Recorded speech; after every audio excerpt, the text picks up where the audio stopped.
திருச்சி மாவட்டம் சோமரசன்பேட்டையில் இருக்கக்கூடிய கலைஞர் திடலில் நடைபெற்று வரும் திருவரங்கம் சட்டமன்ற உறுப்பினர் இல்ல திருமணத்தை நடத்தி வைத்த பின் முதலமைச்சர் மு க ஸ்டாலின் உரையாற்றி வருகிறார். அந்த காட்சிகளை பார்க்கலாம்.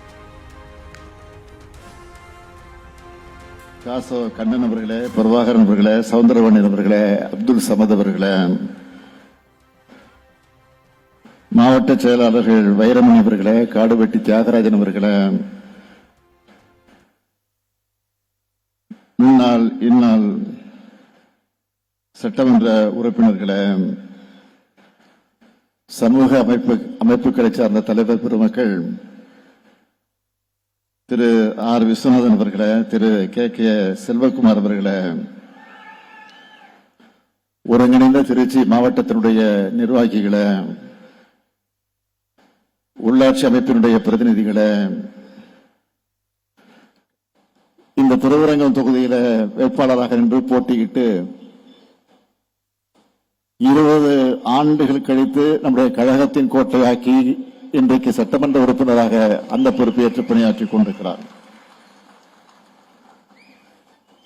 அவரே சொன்னார், நன்றி உரையாற்றுவது குறிப்பிட்டு சொன்னார்.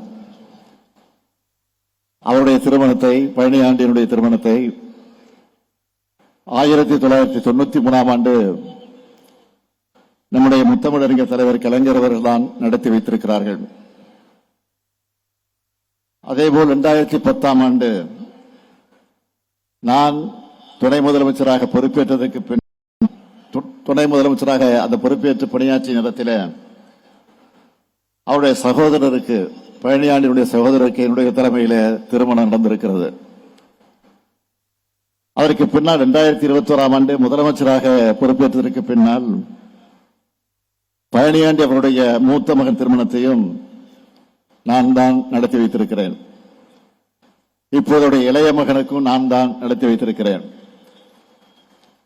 ஆக இந்த வரலாற்றை எல்லாம் பார்க்கிற போது அவருடைய இல்லத்தில் நடைபெறக்கூடிய, இன்னும் நடைபெறவிருக்கக்கூடிய திருமணங்கள் ஏராளமாக இருக்கிறது. அந்த திருமணங்களுக்கு நான் தான் வருவேன் என்ற நம்பிக்கை எனக்கு நிலம்ப இருக்கிறது.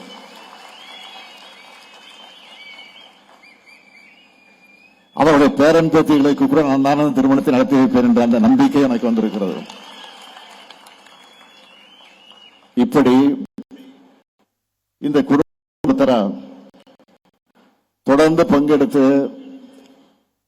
அவருடைய இல்லத்தில் நடைபெறக்கூடிய இந்த நிகழ்ச்சிகளுக்கு உரிமையோடு, உணர்வோடு நான் பங்கேற்று மணமக்களை வாழ்த்த வந்திருக்கிறேன். இப்படியான சகோதர பாச உணர்வோடுதான் 75 ஆண்டு காலமாக இந்த இயக்கத்தை பேரறிஞர் அண்ணா அவர்களும் தொடர்ந்து தலைவர் கலைஞர் அவர்களும், அதற்கு பின்னால் அவருடைய வழியில இப்போது நானும் நடத்தி கொண்டிருக்கிறேன். நீங்கள் ஒன்று கூர்ந்து கவனிக்கலாம். எப்பொழுதுமே திராவிட முன்னேற்ற கழகத்தை சார்ந்தவர்கள் முன்னோடிகளாக இருந்தாலும், தளபதிகளாக இருந்தாலும், செயல் வீரராக இருந்தாலும், அவர்கள் கழகம் என்று மட்டும் சொல்வது கிடையாது, இயக்கம் என்று கூட அடிக்கடி சொல்வது உண்டு. இயக்கம் என்று சொன்னால் நமக்கு ஓய்வே இல்லை என்பதுதான் இயக்கம். இந்த 75 ஆண்டு காலமும் ஆட்சியில் இருந்தாலும் இல்லை என்று சொன்னாலும், அது தேர்தல் சமயமாக இருந்தாலும் இல்லை என்று சொன்னாலும், எப்பவுமே நம்முடைய இயக்கம் நின்றது கிடையாது. சின்ன சின்ன தடைகளை பார்த்து கூட தேங்கி நின்றுட்டா அது தேக்கம். ஆனால் ஏங்கிக் கொண்டே இருந்தால் அது ஏக்கம். இப்படி சுறுசுறுப்பாக இருக்கிற காரணத்தால் தான் நம்முடைய கட்சி இன்றைக்கும் சீர்கிழமையோடு கம்பீரமாக நடைபெற்றுக் கொண்டிருக்கிறது. நம்ம எல்லாம் எவ்வளவு ஆக்டிவா இருக்கணும் உங்களுக்கு எல்லாம் நல்லா தெரியும். உதாரணத்துக்கு சொல்லணும்னா, சில மாதங்களாக நான் அறிவாலயத்தில் இருந்து கொண்டு உடன்பிறப்பே வா என்ற தலைப்பின் கீழ் ஒவ்வொரு சட்டமன்ற தொகுதியில் இருக்கக்கூடிய நிர்வாகிகளை எல்லாம் அழைத்து தனித்தனியாக, 1 to 1 என்று சொல்வார்களே, தனித்தனியாக தொகுதி வாரியாக அந்த நிர்வாகிகள் எல்லாம் அழைத்து நேர்காணல் நடத்தி கொண்டிருக்கிறேன், ஆய்வு செய்து கொண்டிருக்கிறேன். அப்படி ஆய்வு செய்கிறத வெளிப்படுத்தக்கூடிய மகிழ்ச்சிய, நம்பிக்கைய, நான் தெம்பா பணியாற்ற எனக்கு அதற்கு ஊக்கமாக இருந்து கொண்டிருக்கிறது. இதுவரையில ஏறக்குறைய ஒரு 80 தொகுதிகளை முடிச்சிருக்கிறேன். விரைவில் 234 தொகுதியில நான் முடிப்பேன் என்ற நம்பிக்கை எனக்கு, அதை முடித்தே தீருவேன். அது ஒரு பக்கம். 2021 ஆட்சிக்கு வந்த பிறகு நீங்கள் கவனித்து பார்க்கலாம். ஒரு பக்கம் ஆட்சி பணி, அரசு விழாக்கள், சுற்றுப்பயணங்கள், நாள்தோறும் புதிய புதிய திட்டங்கள் என்ற அறிவிப்பு, இது ஒரு பக்கம். அதே போல கட்சி பணி என்று எடுத்துக்கொண்டால், உதாரணத்துக்கு சொல்லணும், நேற்று ஞாயிறு அன்றைக்கு ஞாயிற்றுக்கிழமை காலையில மாவட்ட செயலாளர் கூட்டம் காணொலி காட்சி மூலமாக நடத்தினேன்.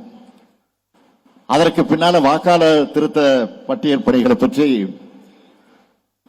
நடைபெறவிருக்கக்கூடிய SIR-க்கு எதிரான அந்த பிரச்சனை,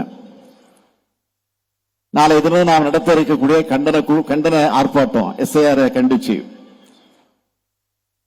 ஆக அது பற்றி எடுத்துச் சொல்வதற்காக நேற்றைக்கு மாவட்ட செயலாளர்கள் கலந்து பேசின,